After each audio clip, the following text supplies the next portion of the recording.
Auzubillahiminasyaitonirrajim. Bismillahirrahmanirrahim. Alhamdulillahirrahmanirrahim. Assalamualaikum warahmatullahi wabarakatuh. Alhamdulillah. Allahumma salli ala Muhammad wa ala alihi wa sahbihi wa sallim. Rabbi israh li sadri wa yassir li amri wahlul 'uqdatam min lisani yafqahu qawli. Terima kasih banyak dia rekan-rekan mahasiswa atas kehadirannya. Mari kita lanjutkan lagi pada mata kuliah manajemen strategik sesi 10 di minggu inisiasi ke-10 ini bersama saya Sri Yusriani Sarah dari Billund, Denmark.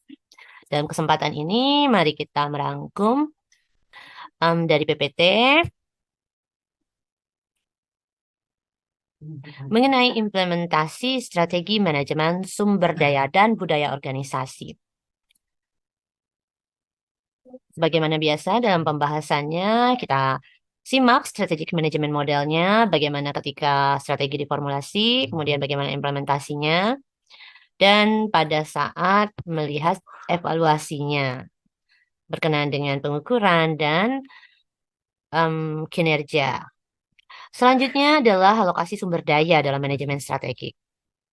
Bahwa dalam pengalokasian sumber daya merupakan aktivitas sentral dalam manajemen yang memungkinkan eksekusi terhadap strategi.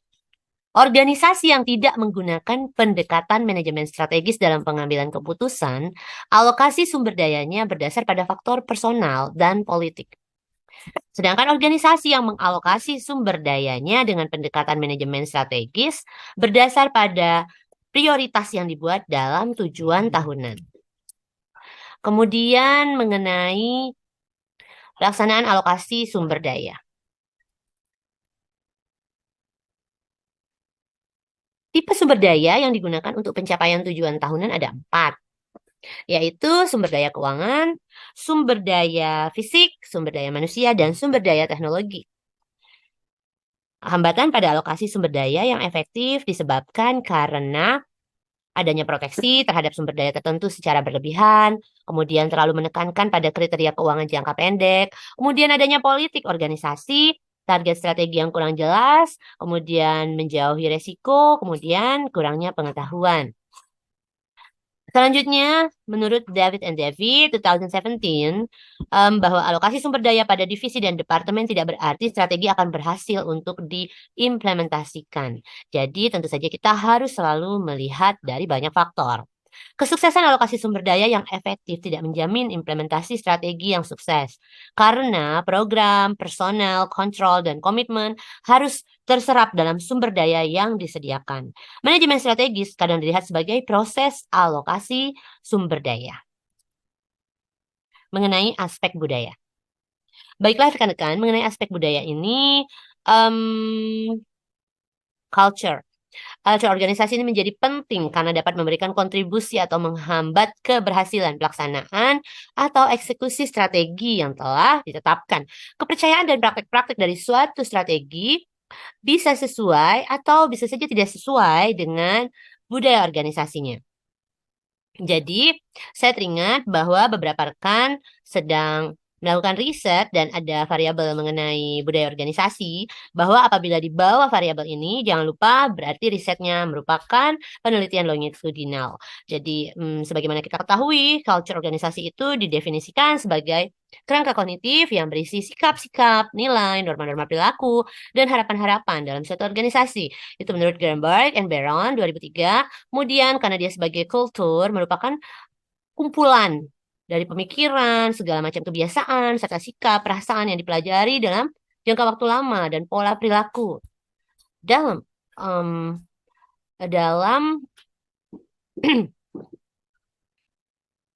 pola perilaku dalam anggota organisasi. Clemente and Greenspan 1999, juga Duestuti 2011.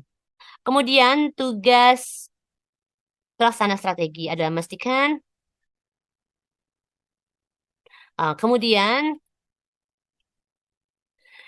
kesesuaian yang erat antara budaya dan strategi berperan secara signifikan dalam menunjang efektivitas pelaksanaan strategi. Budaya yang secara kuat mendukung strategi dapat menciptakan sistem aturan informal dan tekanan dari rekan kerja, ya, atau peer pressure. Kemudian budaya tersebut juga dapat memotivasi peers untuk melakukan yang terbaik, kemudian menciptakan struktur, standar, dan sistem nilai. mendorong strong company identification-nya. Tugas pelaksana strategi adalah memastikan apakah aspek budaya ini mendukung atau tidak mendukung strategi. Berikut adalah hal-hal yang biasa kita kenali di sekitar kita, di tempat kita berkarya, yang bisa kita baca. Kemudian selanjutnya, supaya kita lebih mengefektifkan waktu dalam culture, dalam organisasi kita tentunya ada kepemimpinan. Nah, peran kepemimpinan ini mengembangkan satu budaya yang mendukung strategi. Kemudian pemimpin yang sukses tentu mengakui bahwa mereka mesti dapat meyakinkan orang lain dalam memilih strategi yang baik dan melaksanakannya pada kemampuan terbaik dan prioritas teratas. Kemudian menjaga tanggapan dari organisasi internal, kemudian dapat memenangkan promosi yang telah menjadi goal perusahaan. Kemudian selanjutnya mengenai mapping creating a strategy supportive culture. Berikutnya akan saya uraikan singkat ini mengenai human resource concern. Stop share dulu. Baiklah rekan-rekan, mengenai human resource concern tadi, kita bisa memahami mengenai implementasi strategi manajemen sumber daya tadi, bagaimana kemudian intinya adalah personal atau SDM yang mesti memiliki kemampuan dan keterampilan yang efektif dan efisien dalam mengelola segala sumber daya. Masalah yang ditemukan dalam human resource ya atau sumber daya manusianya. Artinya personal yaitu diri kita dalam lingkungan organisasi yang bertugas mengelola sumber daya. Beberapa problems itu yang pertama adalah gangguan struktur sosial dan politik. Bisa kita rasakan barangkali di beberapa perusahaan yang sedang booming saat ini, atau juga mungkin saja di beberapa perusahaan yang menjadi bahan diskusi kita beberapa waktu lalu. Jadi dalam gangguan struktur sosial dan politik atau disruption of social and politic structure, ini adalah perubahan besar dalam struktur sosial atau politik, seperti tentu saja adalah perubahan dalam pemerintahan atau menyebabkan suatu kondisi krisis. Jadi krisis ekonomi bisa mengganggu operasi organisasi. Contoh misalnya secara real, contohnya adalah Brexit menyebabkan banyaknya perusahaan harus menyesuaikan strategi SDM karena adanya perubahan dalam undang-undang ketenagakerjaan dan migrasi. Kemudian problem lain yang kedua, misalkan adanya kegagalan dalam menyesuaikan kecocokan individu. Ya, kita pasti merasakan sendiri dalam lingkungan tempat kita berkarya. Kecocokan individu dengan tugas implementasi. Jadi failure to match individuals aptitude with implementation task.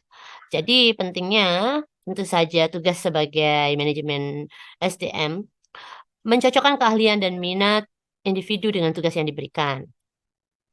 Jadi saya teringat dalam quotes yang indah bahwa apa yang kita suka ya kita kerjakan, apa yang kita kerjakan adalah yang kita suka.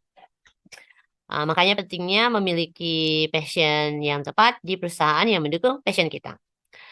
Misalnya adalah perusahaan penggalian data. Jadi dia menggunakan algoritma untuk memastikan bahwa para karyawannya ditempatkan dalam proyek yang sesuai dengan kekuatan dari si karyawan tersebut.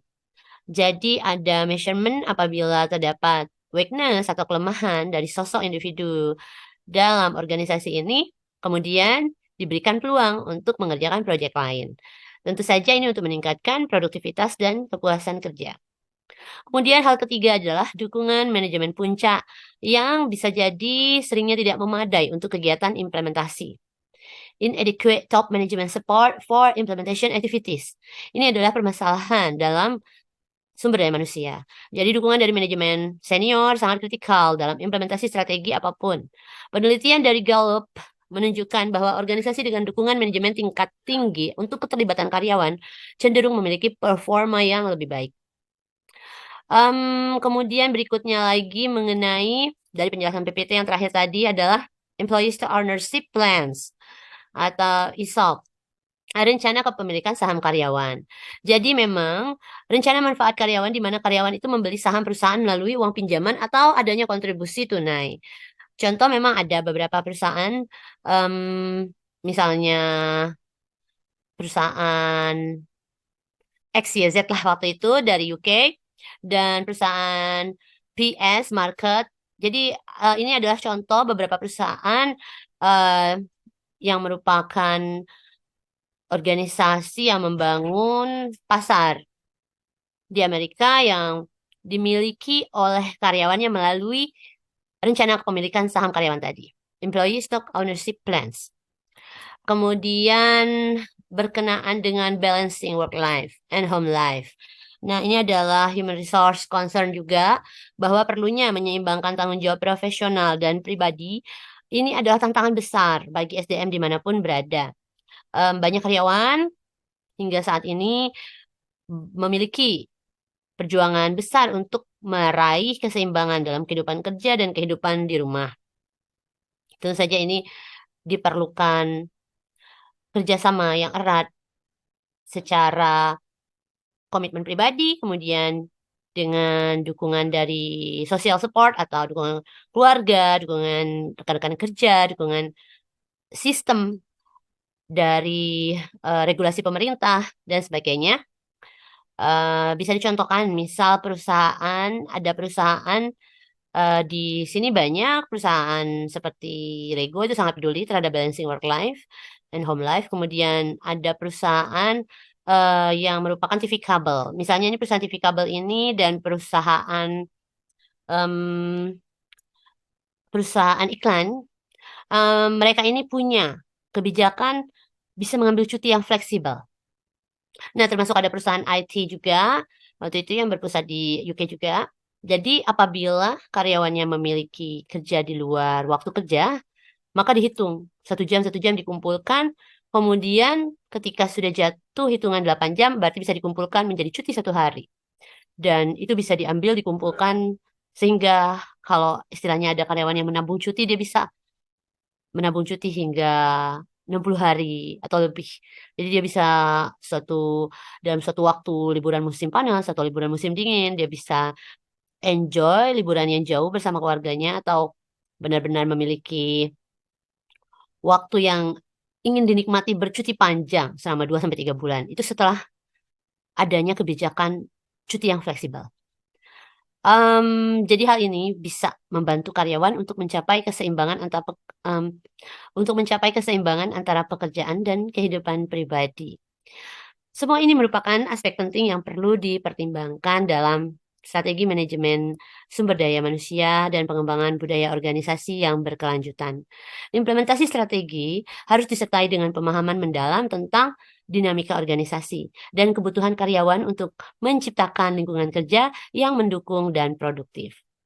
Karena tentu saja hingga saat ini hal yang paling mendasar dari sosok-sosok sumber daya manusia atau diri kita sebagai individu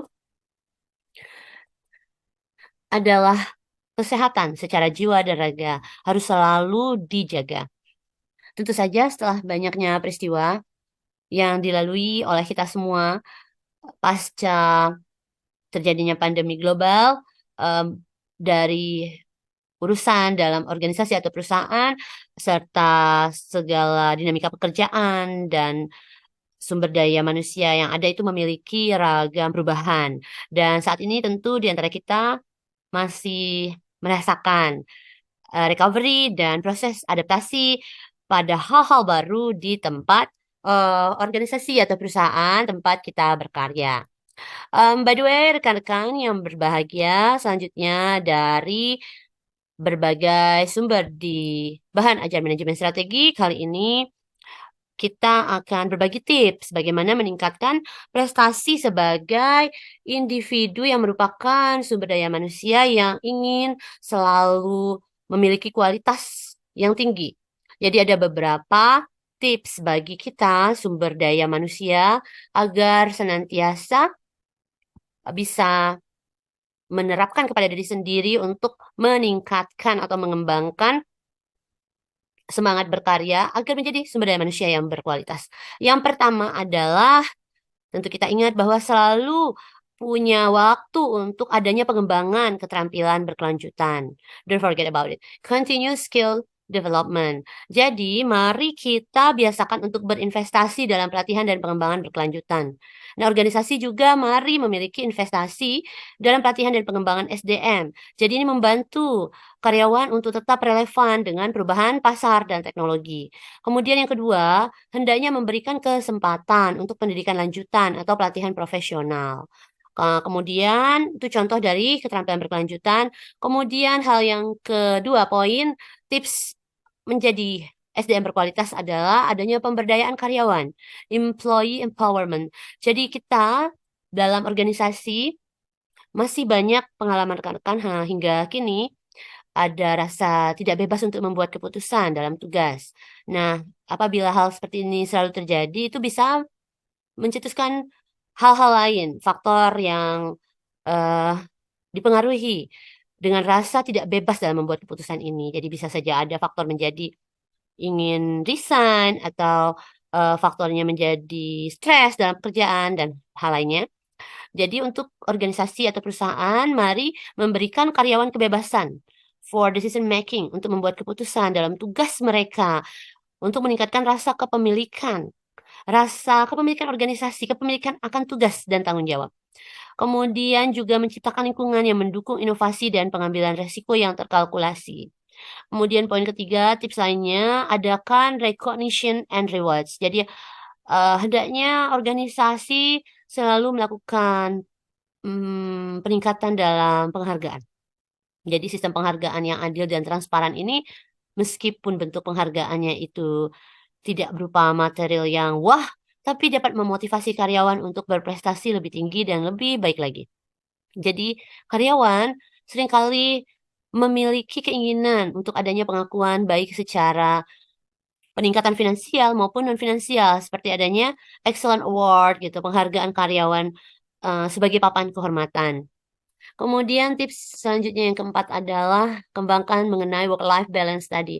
Adanya keseimbangan kerja dan hidup secara pribadi. Jadi dalam hal setelah banyak peneliti yang memberikan pengalaman temuan akan risetnya mengenai kondisi during pandemic and post pandemic kemarin, maka fleksibilitas jam kerja, adanya kerja dari rumah, dan adanya cuti yang cukup fleksibel itu sangat membantu untuk work-life balance.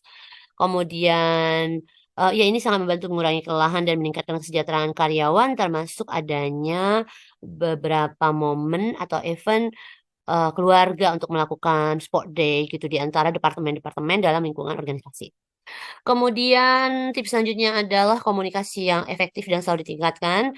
Organisasi dapat memastikan bahwa ada saluran komunikasi yang jelas dan terbuka antara semua tingkatan dalam organisasi.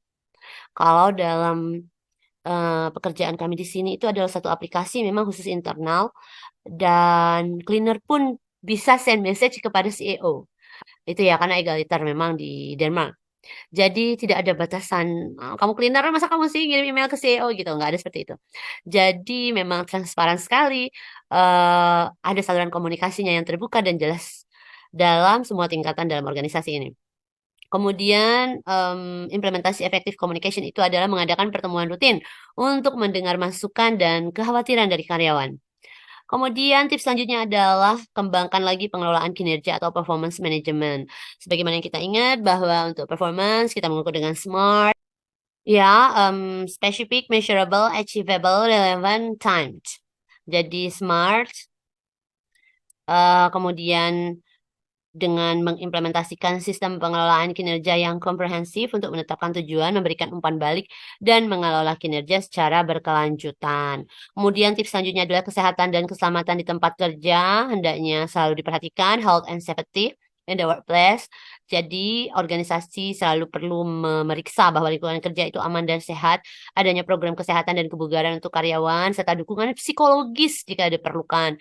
Jadi bisa jadi ada beberapa organisasi yang sudah sangat maju dan memberikan fasilitas untuk tes mental health per 3 bulan sekali, per 6 bulan sekali, atau per tahun sekali. Itu penting sekali karena SDM ini harus terjaga kesehatan jiwa dan raganya.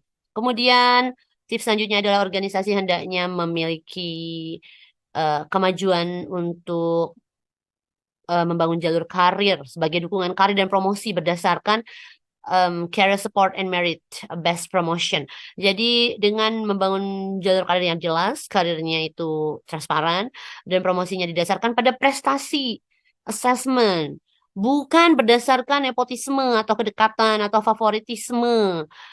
Ini banyak terjadi di negara ujung-ujung sana gitu untuk naik kepada kursi atau tampuk-tampuk kepemimpinan harus ada deal-deal tertentu sehingga memang untuk urusan assessment diabaikan karena sudah terkalahkan dengan unsur nepotisme atau kedekatan favoritisme.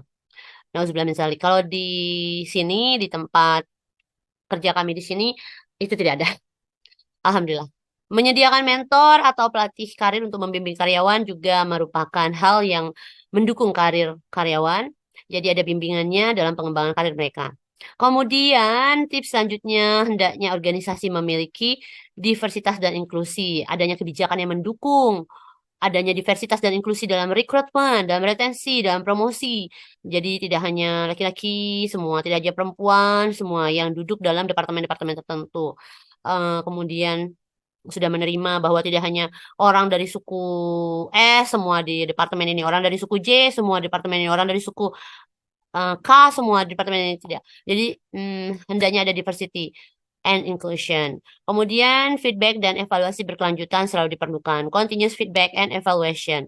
Mengadakan sesi umpan balik reguler. Itu penting sekali antara karyawan dan manajer. Umpan balik ini untuk peningkatan kemajuan berkelanjutan dalam proses dan strategi SDM agar strategi dari hal apapun, departemen manapun dapat diimplementasikan dengan adanya peningkatan kualitas dari SDM-nya yang tentu saja membutuhkan komitmen dari semua level dalam organisasi. Dari manajemen puncak hingga SDM itu sendiri. Jadi ini adanya penyesuaian dengan kebutuhan spesifik dan culture organisasi tersebut. Itu saja dulu dia rekan-rekan yang berbahagia. Semoga bermanfaat. Dari Denmark pukul 6 jelang malam. Semoga sehat selalu dan jangan lupa untuk senantiasa bersemangat belajar, bersemangat untuk berprestasi. Happy learning, happy working, and happy researching. Saya Sri Yusriani Sara. Assalamualaikum warahmatullahi wabarakatuh. Stay healthy.